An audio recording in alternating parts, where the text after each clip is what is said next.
queremos falar nessa noite. Na minha versão, a partir do verso 14 do capítulo 2 do livro de Tiago, está escrito assim: meus irmãos, que aproveita se alguém disser que tem fé e não tiver obras. Porventura a fé pode salvá-lo? E se o irmão ou a irmã estiverem nus, tiverem falta de mantimento cotidiano, e algum de vós lhes disser: ide em paz, aquentai-vos e fartai-vos, e lhes não deres as coisas necessárias para o corpo, que proveito tem isso? Assim também é a fé.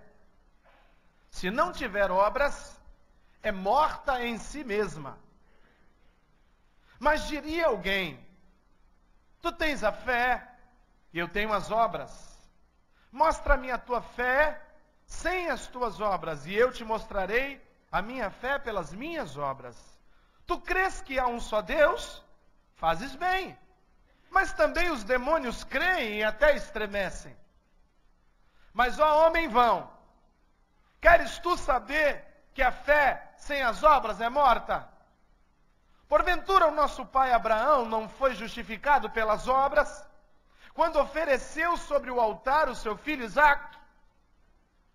Bem vês que a fé cooperou com as suas obras, e que pelas obras a fé foi aperfeiçoada. E cumpriu-se então a escritura que diz: e creu Abraão em Deus, e isso lhe foi imputado como justiça, e foi chamado o amigo de Deus. Palavra do Senhor. Eu queria que você repousasse a sua Bíblia no seu colo. Não fechasse ela. Nós vamos voltar a esses textos.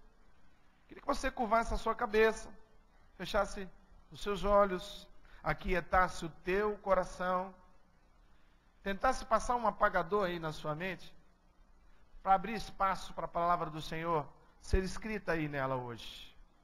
Tira toda a preocupação excessiva, toda a ansiedade, todo o medo, todo o cansaço, todo o receio que você tem do amanhã.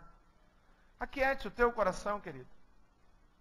Curvando a sua cabeça, fechando os teus olhos, concentre-se apenas em Deus, porque Ele quer falar com você algo tremendo essa noite.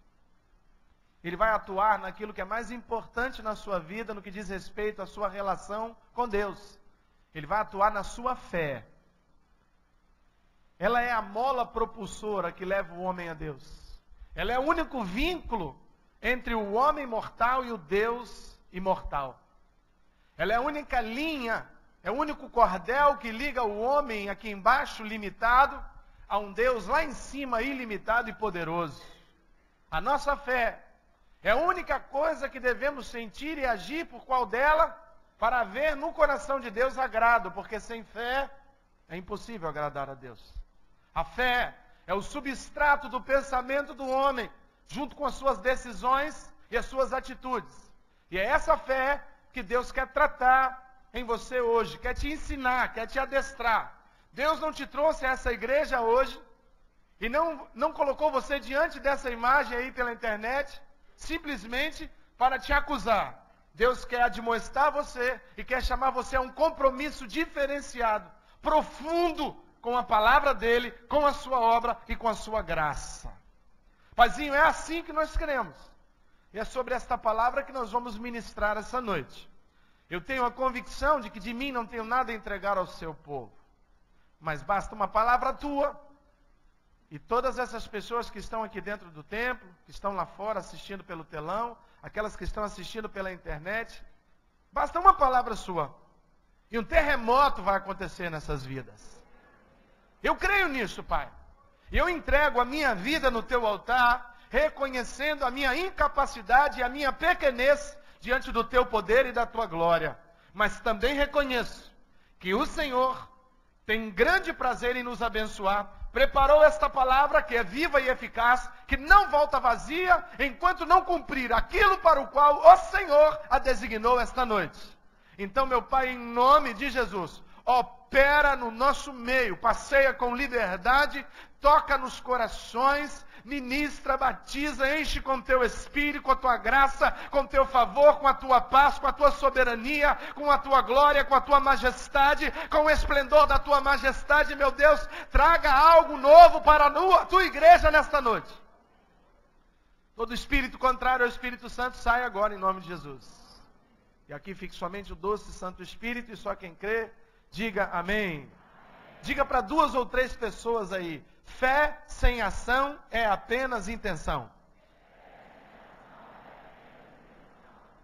Diga para outra aí, ó, fé sem ação é apenas intenção. Fé sem ação é apenas... Vamos repetir juntos? Fé sem ação. Mais uma vez. E de boa intenção o inferno está cheio. Haviam 10 homens no alto de um penhasco que dava no mar. E somente 2 tinham fé para pular. Somente 2 disseram, vamos pular. De 10, apenas 2 disseram, vamos pular. Quantos ficaram no alto do penhasco? Quantos?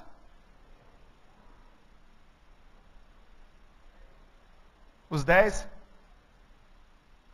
Dizer que vai pular está muito distante de pular. E tem gente agindo assim. Eu tenho fé para pular. E está lá em cima. Eu tenho fé para renegar a minha vida e ter uma vida de renúncia com Cristo. Mas continua agindo do mesmo jeito. Eu tenho fé, pastor, eu creio em Deus. O diabo também. Eu tenho fé. Eu confessei. Eu acreditei. Eu digo para todo mundo que Jesus é poderoso. Mas quando vem a tempestade, corre para o fundo do barco chorando. Dizer que tem fé e não praticar esta fé, segundo Tiago, é o mesmo que dar uma certidão de natimorto para a sua fé. Ela já nasce morta. Porque fé sem ação,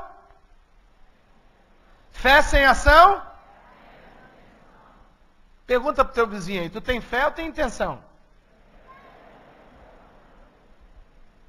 E eu notei algumas coisas interessantes e queria compartilhar com os irmãos. Aqui Deus falou ao meu coração, querido, escuta, preste atenção, preste atenção.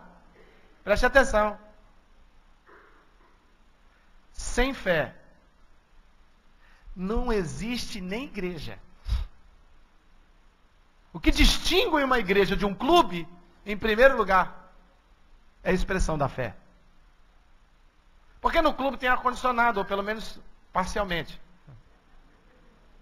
No clube tem água gelada, no clube tem estacionamento, no clube tem energia elétrica, no clube tem som, no clube tem música, no clube tem um preletor, no clube tem...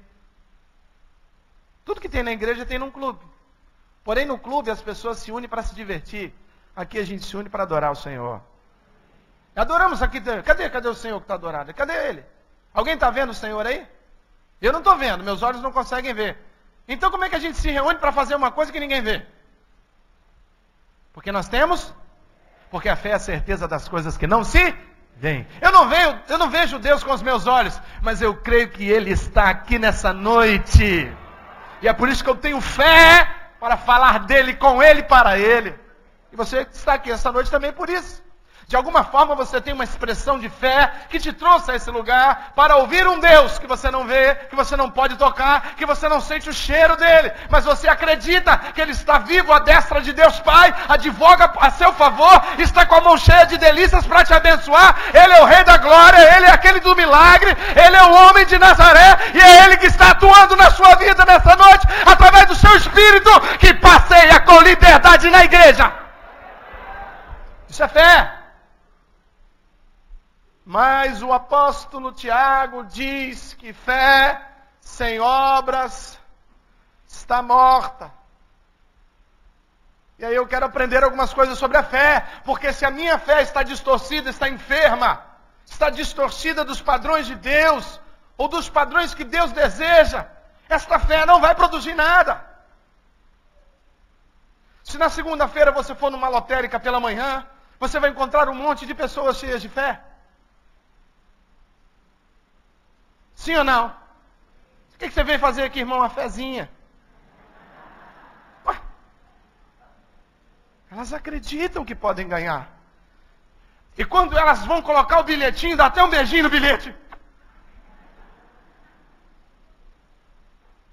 Elas têm fé.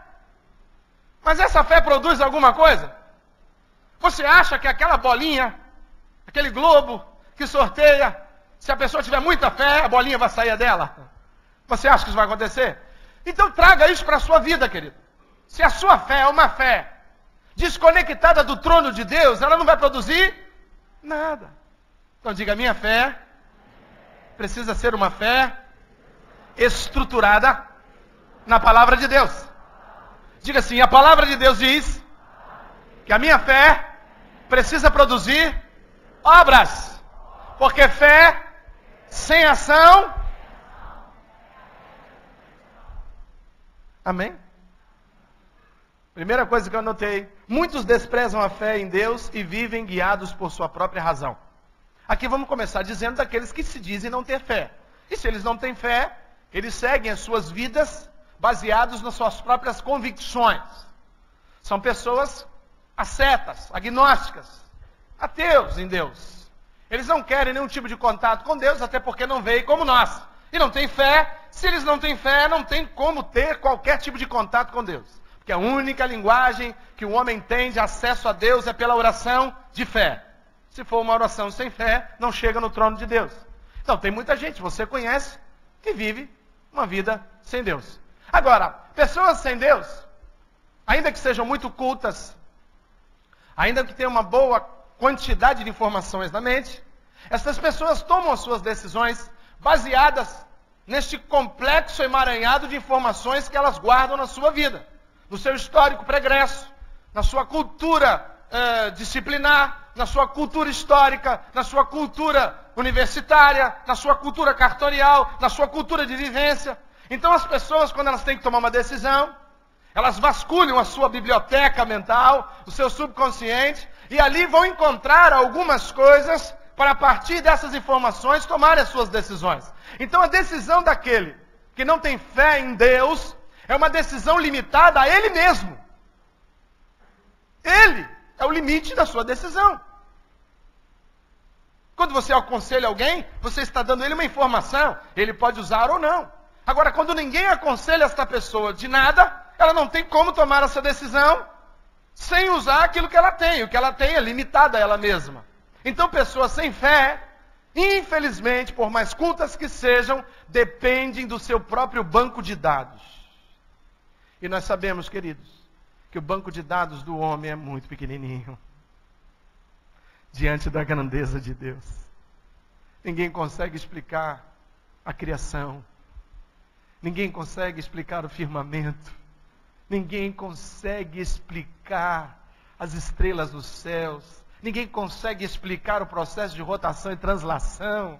A gente sabe que ele existe, mas ninguém imagina como isso acontece. A lei da gravidade, a gente sabe que existe, mas a gente não sabe por que ela acontece. Que história é essa de eu ser atraído para o magma da Terra? Isso é inexplicável. Toda vez que o homem chega diante de uma grande descoberta, se abre um mar de incertezas. Descobrimos o genoma há pouco tempo. Que descoberta maravilhosa! Nunca a medicina teve tantos questionamentos a respeito disso. Agora existe um ser cuja mente não se alcança, não se questiona. Que tem um conhecimento que extrapola qualquer capacidade humana. E esse Deus está disponível para aqueles que têm fé. Então diga, pessoas que não têm fé dependem da sua própria razão. Segundo grupo são as pessoas que desprezam a sua razão e vivem apenas dependendo do acaso espiritual. Isso aqui é um outro erro também. Preste atenção nisso. Pessoas que vivem a partir da sua razão apenas, não têm fé em nada, acabam tendo problemas. Agora, pessoas que também abrem mão da sua própria razão para viver como beócios diante da sua capacidade, se transformam em acéfalos para dizer que têm fé, estão cometendo um outro equívoco, que a Bíblia diz que nós temos a mente de quem? De quem? Então diga, graças a Deus, eu tenho a mente de Cristo. E a fé se torna enferma para essas pessoas que dependem de ver milagres para exercer a fé. Você sabe que tem gente que é assim, né? Ela só expressa a fé quando ela vê milagre. E aí ela vive catando milagre para poder alimentar a sua fé. É um Pac-Man de milagres. Onde tem milagre? Tô forte. Aí vai passando um dia, 2, já está murcha de novo. Aí tem um milagre ali, corre ali. Ali tem uma manifestação, corre a colar. São pessoas que precisam de sinais para crer. Assim como Tomé, lembra disso? Mas o que Jesus disse para Tomé? Tomé, que bom que tu creu. Mas tu viu. Mais bem-aventurados são aqueles. Somos nós esses. Porque nós não vimos, mas nós cremos. Nós somos bem-aventurados diante de Deus. Amém, queridos? Ninguém aqui viu as marcas de Cristo, mas nós cremos que Ele tem cravos nas mãos. Você entende isso? Você entende isso, querido? Então diga, minha fé não depende de milagres. A fé se corrompe quando ela depende da razão humana. Mas a fé se corrompe também quando ela abre mão da razão humana. Porque a razão humana é importante. O nosso culto a Deus deve ser prestado de forma espiritual e... Sim ou não? O culto racional, querido. Nós precisamos ter um culto racional. E racional vem de razão. Razão vem de cuca. Então a sua mente ela é importante para o processo de fé. O problema é quando esta fé depende somente da sua razão. E aí é um outro problema. Se eu não entendo, eu não creio. Não tenho fé nisso, porque eu não entendo. Querido, você não acredita no sol, não? Fica ali, amanhã. De 10 horas até 4 horas da tarde. Fica ali, ó. Deitadinho ali, não acredito no sol. Não acredito, vai virar um tição. Você vai entrar Pedro Noé Branquelo e sair Pelé. Você entende o sol? Eu não entendo.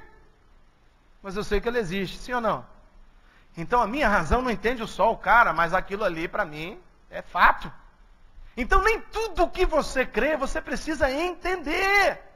Porque tem coisas que Deus não revelou aos homens. A Deus pertence. Mas se está na sua palavra, eu creio. Eu já falei isso aqui uma vez, vou repetir.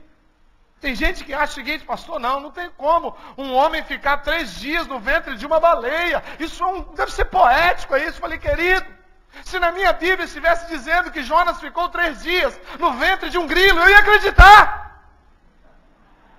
Porque não é o tamanho do bicho que faz a diferença, é de quem falou. Mas tem gente, não, deixa, que tipo de baleia é? Será uma cachalote? E fica buscando uma forma de entender as razões porque Deus fez isso ou deixou de fazer aquilo, querido, em nome de Jesus. A sua fé não deve estar travada pela sua razão. Ela anda junto com a sua razão. Quando a sua razão empacar, a fé continua marchando. Se ela quiser caminhar com você, amém. Mas na hora que ela empacar, diz, não acredito. Você fala, acredito. Você não acredita, mas eu acredito. Porque fé é a certeza das coisas que eu estou esperando. E eu estou esperando milagre. E se eu estou esperando milagre, eu creio que Deus que prometeu vai cumprir. Então você pode ficar empacado aí atrás, razão, que eu vou seguir na minha fé. Porque o justo anda pela fé. Está entendendo isso? Se o dia que o justo andar por circunstância, querido, já não será mais um justo. Será um grego? Será um filósofo? Você está entendendo isso, querido? Fé sem ação é apenas... Fala para 2 ou 3 aí.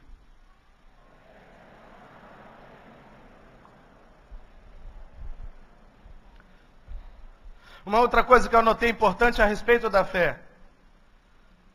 No verso 22 que nós lemos, diz que a fé de Abraão, que já era grande, preste atenção. Abraão foi o homem de fé. Por isso a Bíblia chama ele de pai. É tremendo isso, hein? Era uma fezona, hein? Mas a Bíblia diz no verso 22 que essa fé de Abraão, ela foi aperfeiçoada. É o que está escrito aí, sim ou não? O que significa aperfeiçoar, querido? Piorar ou melhorar? Ajustar ou desajustar? Então diga, a fé de Abraão era grande, mas ela foi ajustada. Ela foi aperfeiçoada. A sua está sendo também. Amém? Ela foi ajustada. E o interessante é que diz que ela foi ajustada pelas obras que ele fez.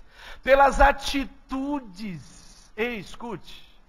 Abraão, mal, construiu alguns altares de pedrinha. Abraão não fez nenhum tipo de igreja. Abraão não construiu nenhum palácio. Não se conta a respeito da fortuna de Abraão, apesar da Bíblia relatar que ele era um homem de posses. O que eu quero dizer com isso? A obra aqui no sentido, não é uma obra de construção civil, querido. A obra são atitudes na orientação de Deus. Qualquer tipo de ação, de obediência à palavra de Deus, aos seus estatutos, às suas ordenanças, é considerado uma obra.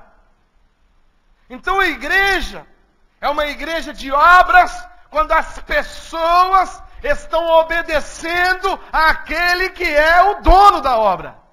Você está entendendo isso? E essa obra, essa ação, essa atitude, ela não é só para agradar Deus. Eu estou aqui me matando, pastor, porque Deus quer isso. Não.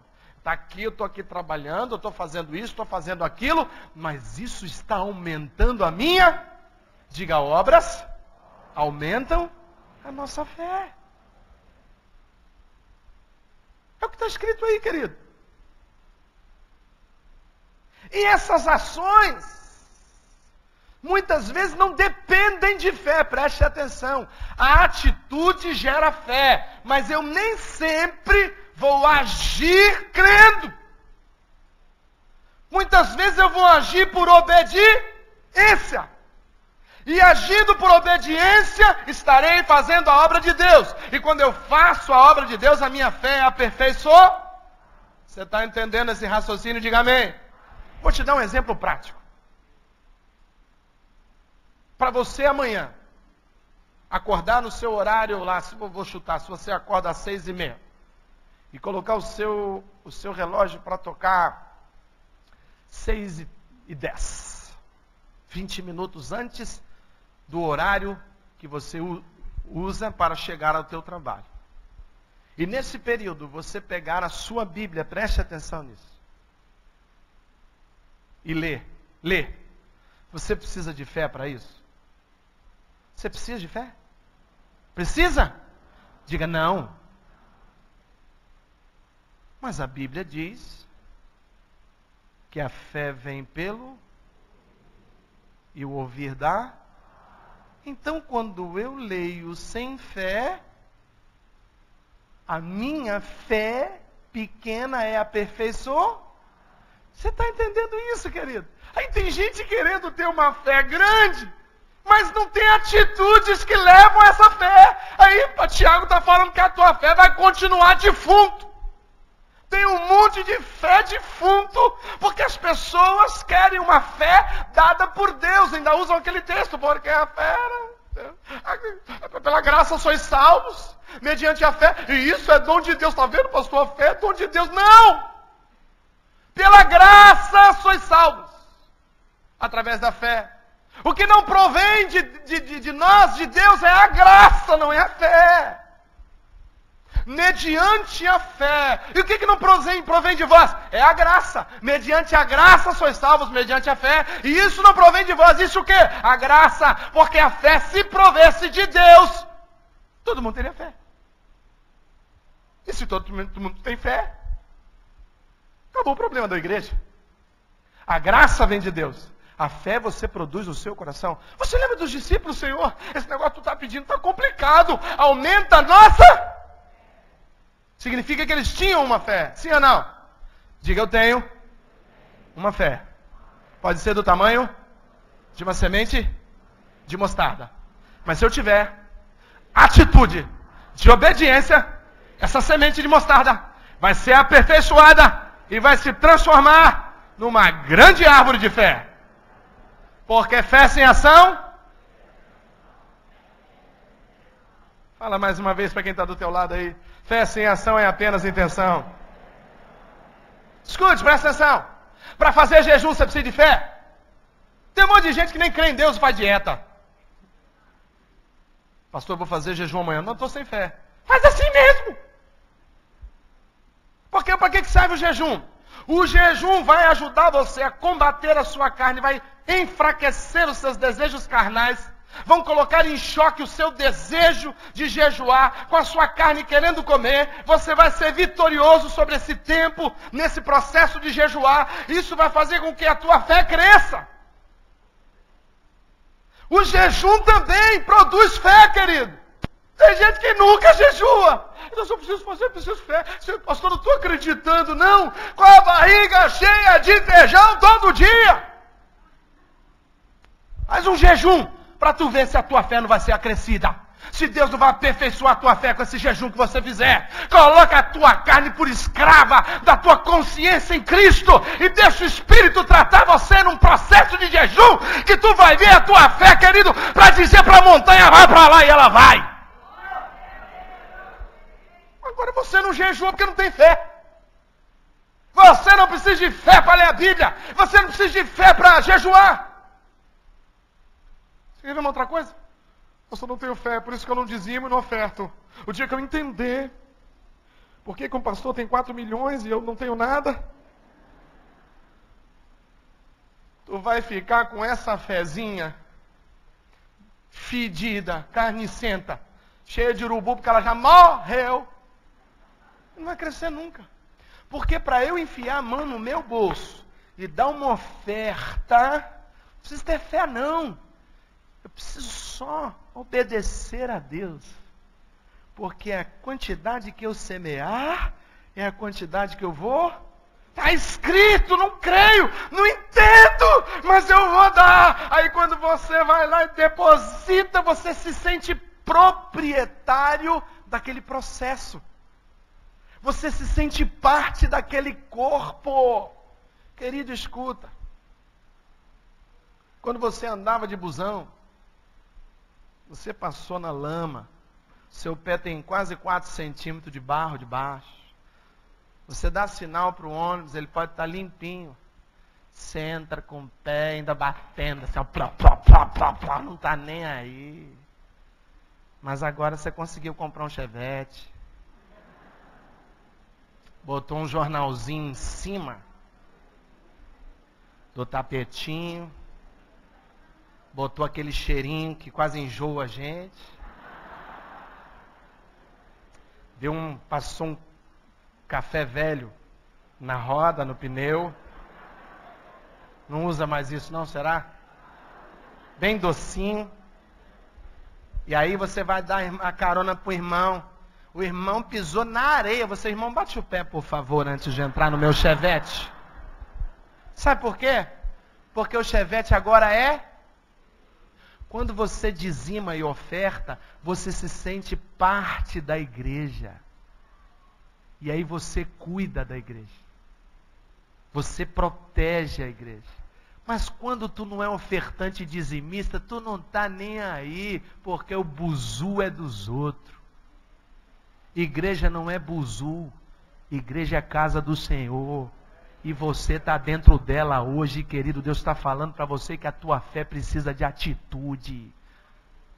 Me explica então. Nem eu sei por quê. Vou te explicar um negócio que eu não sei. Mistério, irmão. Eu aprendi há 15 anos atrás e não paro não. Sabe por quê? Porque eu tenho fé e Deus tem feito a obra na minha vida. Agora, se você não quer, o problema é seu. Vai para os livros. Pega Agostinho. Faz voto de miséria. Sei lá, cara. compra um Chevette. Eu vou entrar com o pé cheio de barro nele. Você está entendendo isso, querido? Tem coisa que não precisa de fé, não. Precisa só de obediência.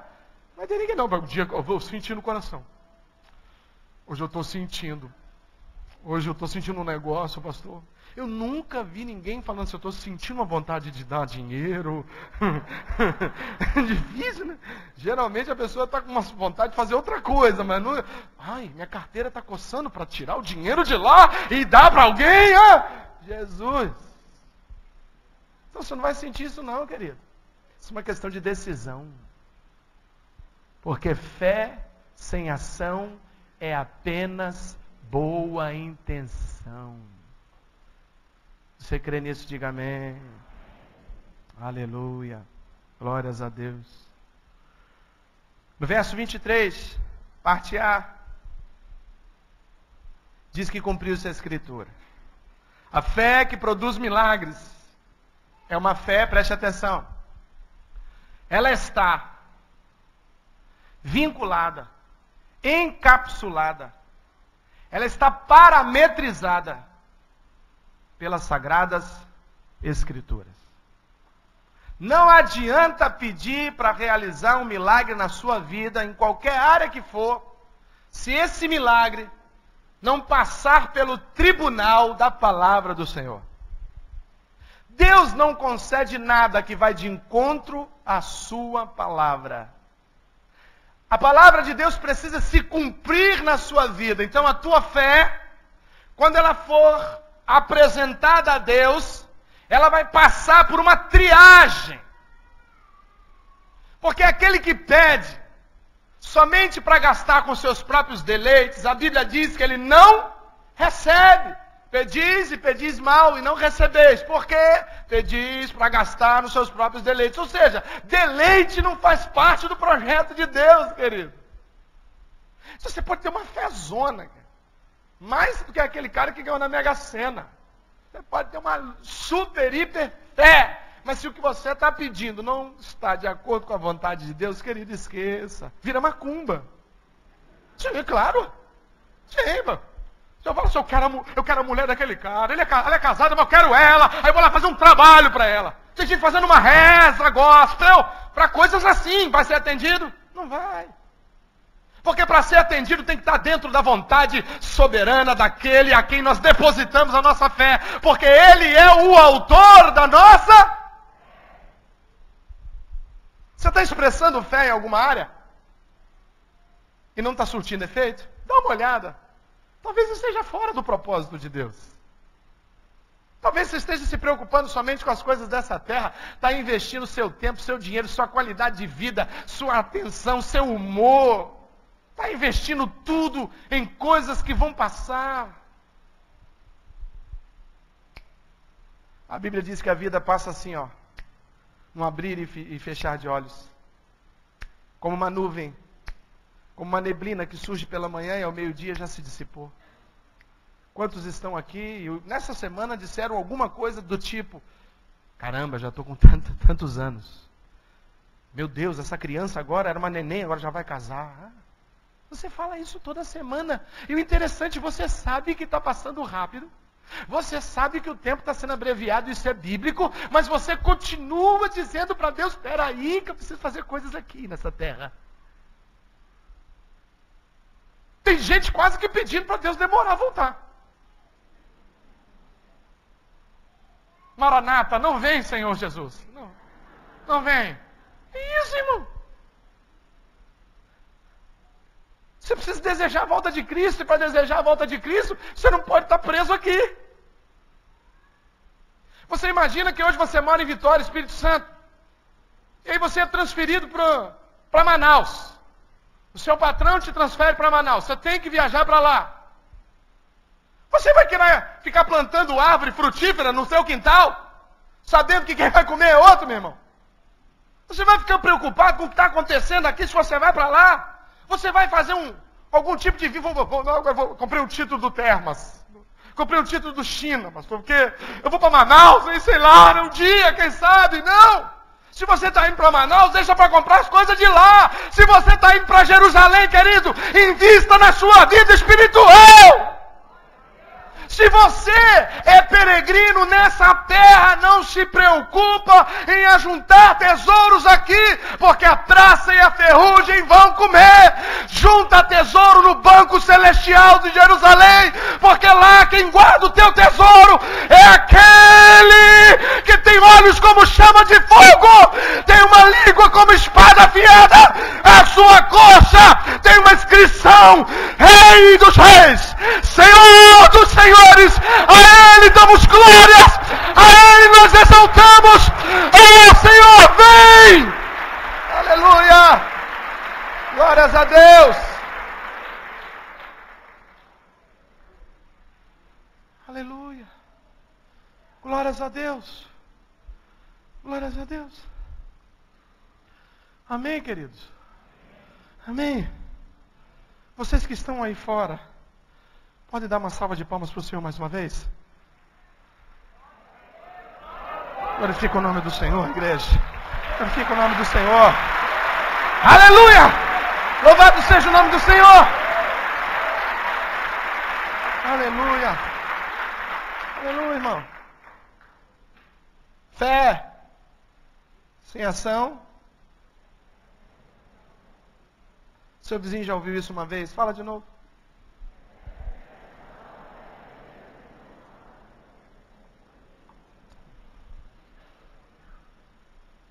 Verso 24 diz: vejam que o homem é justificado pelas obras, e não somente pela. De igual modo, não foi também justificada por obras a meretriz chamada Raabe, quando acolheu os emissários e os fez partir por outro caminho. Preste atenção nisso. Deus nos oportuniza algumas obras para testar a nossa índole, a nossa fé. Quem criou os céus e a terra? Seria difícil para ele criar um apartamento? Um carro? Seria difícil? Você acha assim? Não, pô, uma coisa é céus e a terra, outra coisa é um Mustang, difícil, um Camaro amarelo, impossível. Você acha isso? Deus criou o quê? Céus e a? Ele não poderia criar todas as coisas, sim ou não? Mas Ele deu a oportunidade ao homem de também construir coisas maravilhosas. Coisas tremendas, sim ou não? A igreja pertence a quem? A quem? Ao pastor Noia. Não a quem?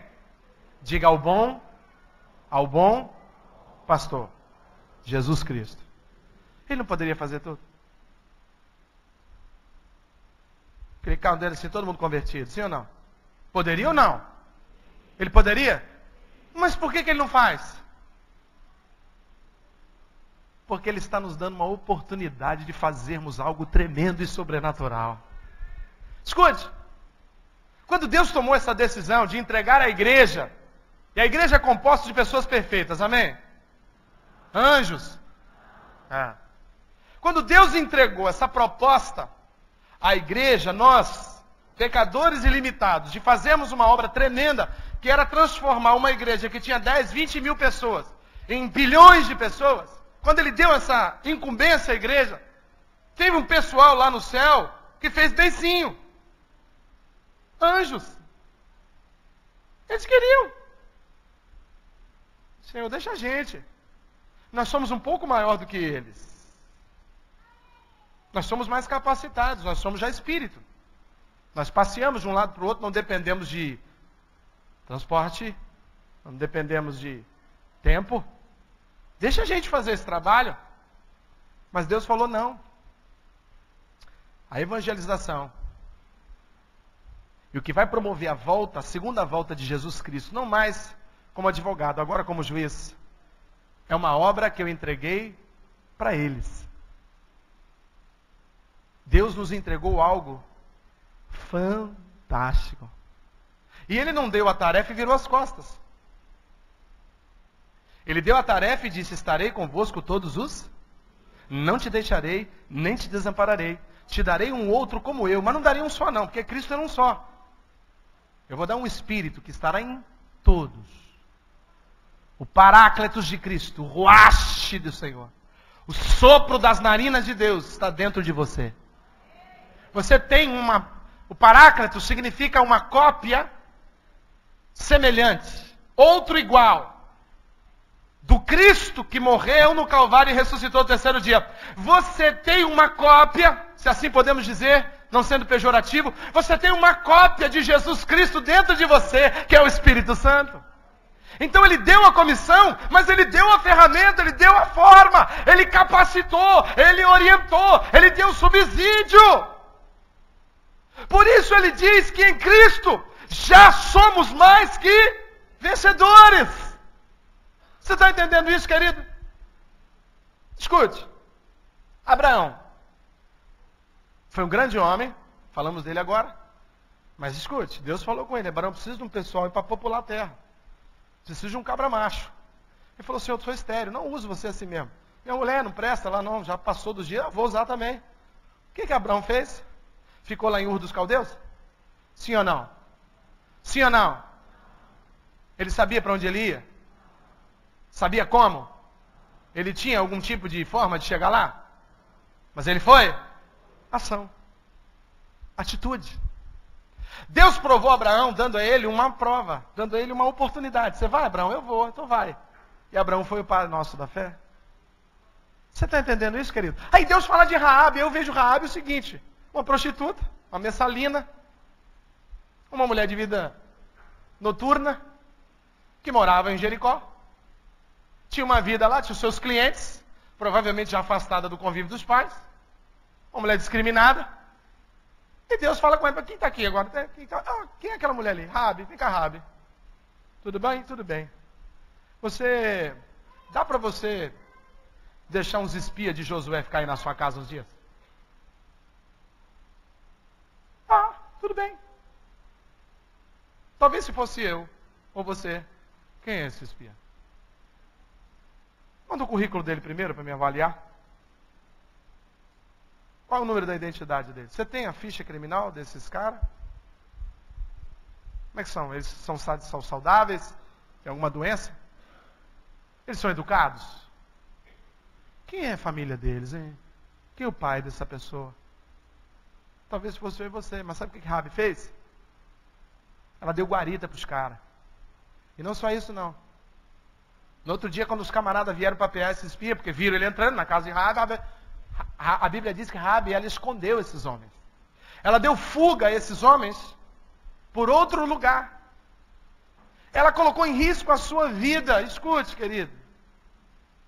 Em troca, ela só pediu que aqueles homens, que aquele exército de Josué que iria atacar Jericó, poupassem a sua família. E ela pegou e colocou um cordãozinho vermelho na sua janela. Você sabe disso. Josué veio com seus homens, passou o cerol em Jericó, e a família dela foi poupada.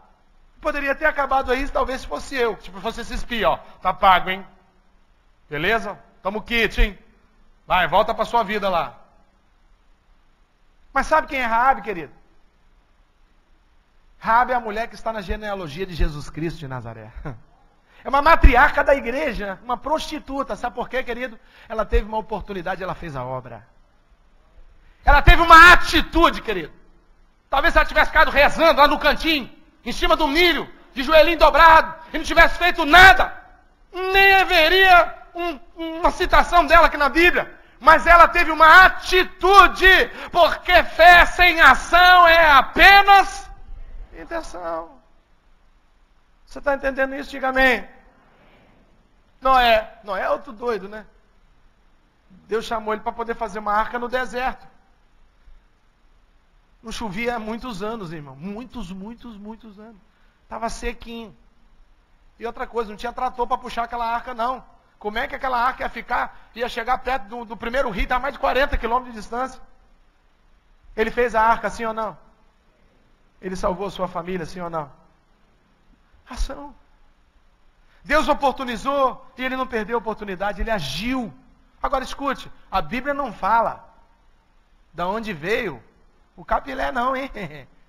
A sua Bíblia tem alguma coisa escrita? Então Deus ofereceu a madeira, o piche, os pregos. Tem isso? Sabe de onde veio o dinheiro? Ah, pastor, deve ter pego no Cicobi, talvez. Uma cooperativa, num banco, não sei. Não, pastor, alguém com muita fé doou o dinheiro para ele. Não, as pessoas escarneciam dele. Eu quero crer que talvez ele tenha até cobrado, ele tenha pago mais caro. Porque é sempre assim, eu vou ver um terreno, por exemplo, aí, quanto custa o terreno? Ah, 1 milhão. É, para quê? Para a igreja? Não, para a igreja é 2. Eu acho que para Noé foi diferente, não. Sabe de onde veio a verba, querido? Dele mesmo. Ele teve uma oportunidade e ela agiu.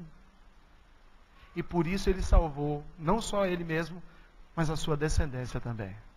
E tem gente que não faz nada e está orando para Deus salvar a descendência dela. Ah, a sua fé, ó, minúscula.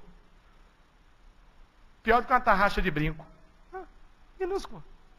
Porque fé sem atitude, sem ação, querido, é apenas uma boa intenção. Você está entendendo isso? Diga amém. Moisés aceitou também. Reclamou, Moisés reclamou. Quando Deus falou assim, Moisés, tu vai libertar o povo? Eu, não, Senhor, eu sou gago, sou tímido, manda outro. Ficou reclamando, e Deus deu uma dura nele, mas ele foi.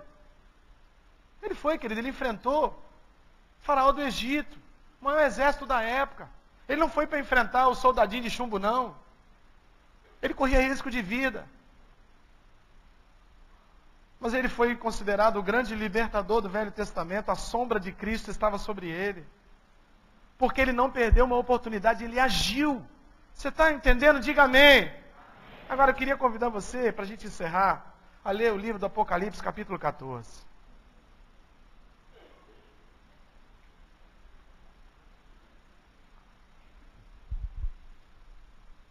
Um pouquinho para frente aí, só acelerar.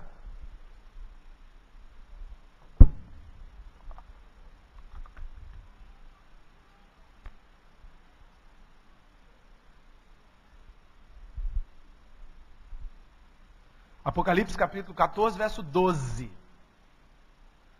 Apocalipse 14, 12. Louvado seja o nome do Senhor. Na minha versão está escrito assim: aqui está em que os santos precisam perseverar, ou a perseverança dos santos.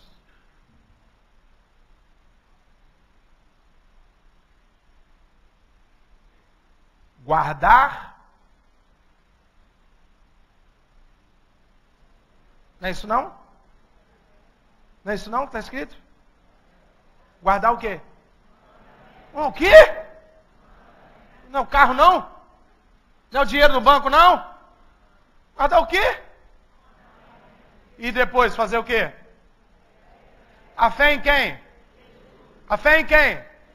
Então diga, a minha fé precisa necessariamente passar pelo Calvário.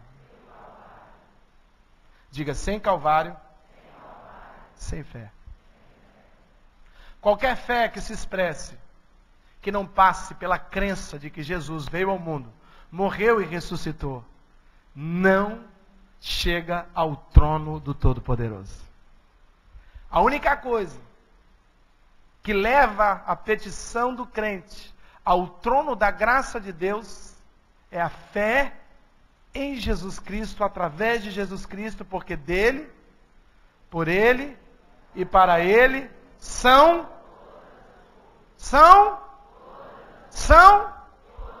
Então, diga, minha fé precisa estar focada no autor e consumador, Jesus Cristo. Você está entendendo isso? Em 1 João capítulo 14, verso 15, diz assim: aquele que confessar Jesus e dizer que ele é o Filho de Deus, Deus permanece nele e ele em Deus. Vou voltar àquela historinha que eu falei no início dessa pregação. Tinham 10 crentes numa igreja. 10 pessoas que se diziam ter que conhecer a Deus como Deus. Mas somente 2 tinham fé para confessar a Jesus como Senhor e Salvador único de suas vidas. Quantas foram para o céu? 10 pessoas na igreja.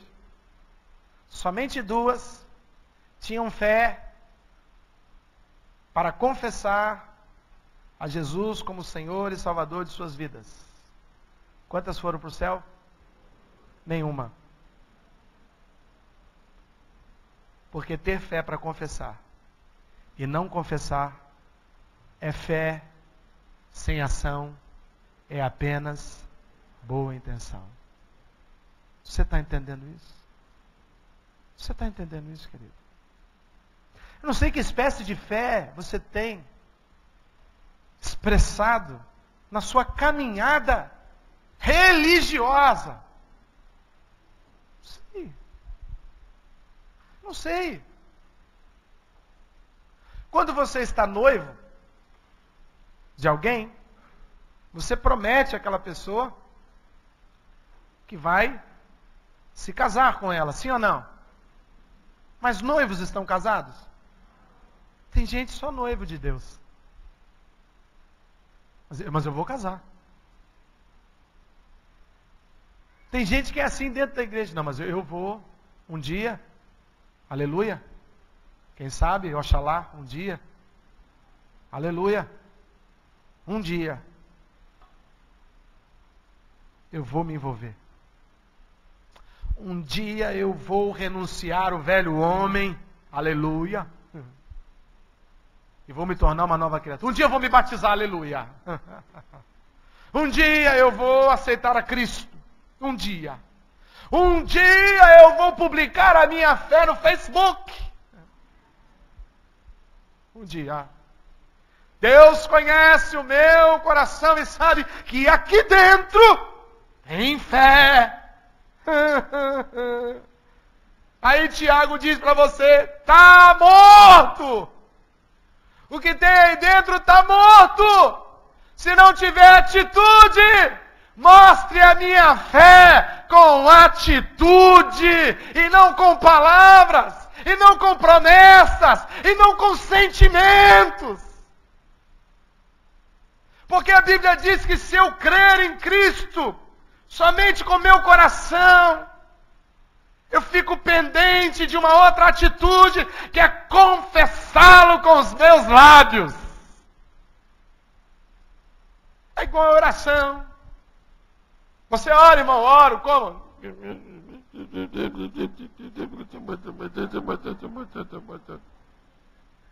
Quê? Deus sabe. Deus sabe, irmão. É que oração mais egoísta é essa? Está igual quem ora em língua estranha o tempo todo? A Bíblia diz que não edifica ninguém. Porque em mistérios fala com Deus. Todo mundo que está em volta não sabe nem o que o cara está falando. Atitude, querido. É coisa que... Eu estava conversando com um rapaz hoje. Uma coisa interessante. Eu disse a ele a respeito de publicação de fé. Porque quando eu publico, eu atraio a auditoria daquela sociedade a quem eu publiquei aquela promessa. E isso é muito bom. Porque homens que não querem ser auditados, que não querem ser investigados, é porque ainda não aprenderam que o Evangelho não deixa nada escuso. Tudo que está oculto fica patente aos olhos de Deus. Ser auditado é bom. Você saber que você tem uma câmera, você está numa máquina registradora de uma loja e que tem uma câmera em cima de você, ligada lá no quarto da casa do dono da empresa, vai te ajudar a nunca se esquecer de registrar aquela notinha de garopa. Auditoria é bênção. Tem um adágio popular que diz que a situação faz o ladrão. Isso é uma realidade. A situação também faz o crente cair. Quanto mais você publica a sua fé, mais pessoas vão cobrar de você a respeito dessa fé. E isso é uma bênção, irmão. Isso é bênção. Por que você acha que eu posso dar chilique na rua? No trânsito, botar o dedinho, que vontade. Só um dedinho, só um. Aqui, ontem eu estava com as minhas filhas dentro do carro. E não sei o que aconteceu, um cara entrou na minha frente, uau, eu pá, buzinei ele, pá, dedinho. Aí eu, louvado seja o nome do Senhor.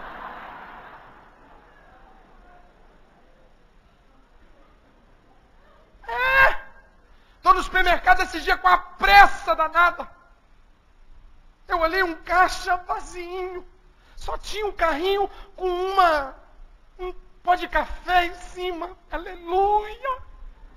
Lá vai eu. E parei atrás do carrinho com o pó de café, mas não tinha ninguém perto. Veio uma senhorinha. Escondida atrás de um grande carrinho. Lotado de troço. Empurrou o carrinho dela. Pegou um saquinho de pó e colocou junto.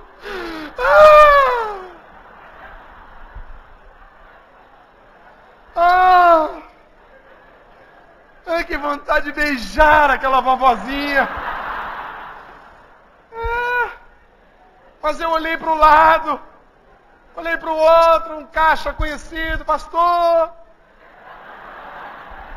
Aleluia. Não pequei. Irei, mas não pequei. Você entende como é bom ser auditado, irmão? Você entende como é bom ser auditado? Então, quando você publica a sua fé, você sabe que não vai poder mais fazer o que fazia antes. O cara visita a igreja tem 1 ano. E se ele é pego no barzinho tomando uma caninha C51, alguém vai falar com ele, pô, irmão, não bebe não, pô. Vamos lá na igreja de novo. Mas se você é membro, neguinho vai de 2 pés no teu peito. Safado! Tu tá enchendo a cara do filho de Deus, tá parecendo filho do cão. Aí o cara pega e fica ali, em cima do muro. Porque não quer publicar a sua fé, porque a sua fé, no fundo, não passou ainda pelo Calvário. Mas quando eu entendo que a minha fé depende totalmente do sacrifício de Cristo, eu encho a minha boca para dizer, não vivo mais eu, Cristo vive em mim. E as coisas que faço, não faço por mim mais, faço por amor àquele que me amou primeiro e se entregou para mim no Calvário. Enquanto a sua fé está apenas nos números da loto, querido, ou enquanto a sua fé está apenas numa câmara de milagres, enquanto a sua fé está em que um morto se levante, em que um doente seja curado, enquanto a sua fé for uma fé esmoler de bênçãos, você ainda não entendeu a integralidade da fé em Cristo. Porque se não passa por Cristo, não tem milagres. Se não passa por Cristo, não alcança o Senhor dos Senhores. Se não passa por Cristo, é morto. Eu te pergunto, que obra você tem para apresentar a Deus que vai aperfeiçoar a sua fé? Está negociando obediência a Cristo? Está procurando entender algo que ninguém é capaz de explicar e que talvez Deus nunca te explique, para depois obedecer? Ou está como um louco, não querendo saber de nada a não ser viver os sinais? Que tipo de fé você tem expressado, querido? Porque isso faz toda a diferença na sua vida. A sua vida não depende da fé de outrem.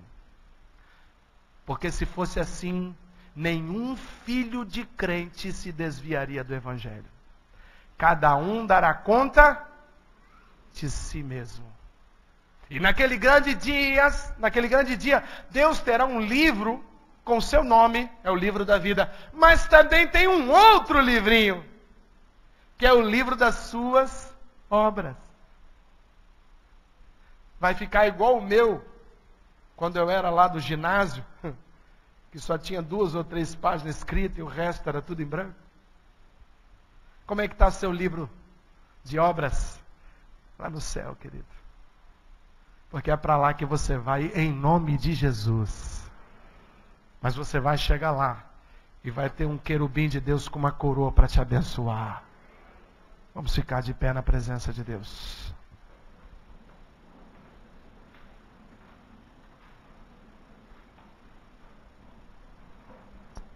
Preste atenção, não disperse. De fato, sem fé é impossível agradar a Deus. Por quê? Porque é necessário que aquele que se aproxima de Deus creia que Ele existe e é que é Ele que recompensa aqueles que o buscam. Hebreus capítulo 11, verso 6. Querido, eu não sei que tipo de fé você tem expressado nos seus dias, mas se você quer ter uma fé operante, uma fé que produz milagres, você precisa ter o foco em Jesus Cristo. Por isso eu quero fazer um convite a pessoas aqui que estão nessa noite, que creem em Deus, que conhecem até o Evangelho, são participantes de religião, de igreja, mas nunca confessaram Jesus como Senhor e Salvador. E querem fazer essa oração hoje. Eu vou estar orando com você. Eu quero orar com você. Se você quiser, querido, eu estou fazendo um convite a você. Para você e para alguns que talvez já tenham feito essa oração, já tenham publicado a sua fé, já tenham andado em espírito e em verdade, mas de alguma forma, ou por uma razão que não vem ao caso nesse momento, se desviaram desse Evangelho, perderam o link com Deus, já não adoram, já não oram mais, já não tem mais o desejo de se prostrar diante dele, e nesta noite entenderam que precisam urgentemente voltar aos caminhos do Senhor. Eu quero orar com você também. Esse convite está de pé para quem quer confessar Jesus como Senhor e Salvador. Nunca fez uma oração dizendo: eu te confesso Jesus como meu Senhor e o meu Salvador, e querem fazer isso hoje. E pessoas que estão afastadas do Evangelho e querem voltar para Ele. Eu queria que a igreja fechasse os olhos nesse momento. Você que está aí fora também, feche os teus olhos. Você que está no fundo aí, de frente com a igreja, também não disperse em nome de Jesus. Esse é um momento muito importante. Eu queria convidar você também para orar a Deus, para estar intercedendo por vidas que nessa noite certamente vão mudar a sua trajetória de fé, porque vão aceitar o autor da fé na vida delas. Se você quer, querido, aceitar Jesus como Senhor e Salvador, saia do seu lugar, peça licença e venha aqui. Eu vou estender a minha mão sobre a sua cabeça e nós vamos orar como igreja juntos. Essa é uma decisão que eu não posso tomar por você. Seu pai, sua mãe, sua esposa, seu marido, seus filhos, ninguém pode tomar por você. Essa é uma oportunidade que Deus está abrindo para você essa noite. Você pode voltar para casa do mesmo jeito que você chegou, ou você pode voltar para casa com a certeza de que a fé que está operando dentro de você é uma fé nutrida pelo Espírito Santo da promessa. E transformar a sua vida definitivamente de uma vida de religião e sossa numa vida de fé e de obras que obedecem à palavra de Deus. Eu quero orar com você.